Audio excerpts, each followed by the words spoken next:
I think it's hugely beneficial for support groups in general, for there to be, although unique differences within the group, similarities enough that individuals, particularly in a peer support group that's education-based peer support, I'm not talking about clinical-based groups, but in peer support groups, I think there is a huge advantage for the group member to be in a room with somebody who may not have the same experience, but they have similar experiences.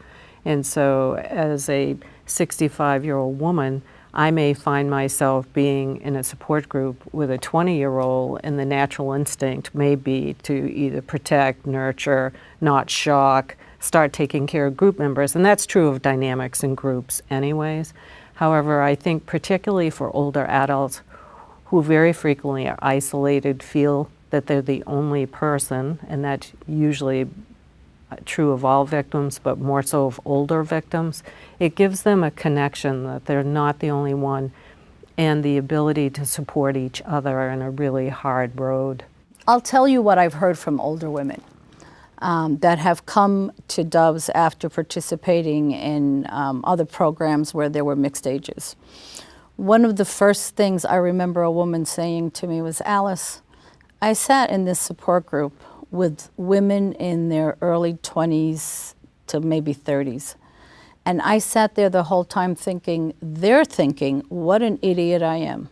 How stupid am I that I stayed in this 50-year abusive marriage and I didn't get out." It is much more effective for older women to have the support of other older women. The groups are specific for older victims that are being abused. And we provide two groups. One for the victim that is suffering from an intimate partner relationship, and the other one we provide we call it the mother's group. And so sometimes they're in both groups, and sometimes they're just in one, dealing with the issues that are specific to them. When we've had open groups for parenting or domestic violence or substance abuse education, they do present, and it's a unique setting because oftentimes the younger women hear the stories and say, I want to make a change in my life, and it empowers them. And then sometimes the older women hear the younger women's strength and say, that's something that I can do now, and it's not too late. It's a thin line because we don't want the older women that are being abused to feel like we're putting them in a box and all services are just for the traditional domestic violence population. They have their own group room. The older women decorated that room. They sewed the quilt together themselves, and it's their private space, and no one else has group in their sanctuary but them.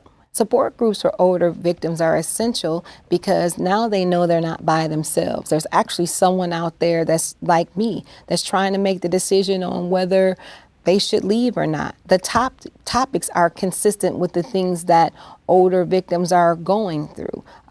They're going through deciding if divorce is right for them, deciding if their faith community is going to accept them, down to what some victims told me, will I, and these are their words, go to hell if I leave this relationship because I believe that, divorce is a sin, things like that.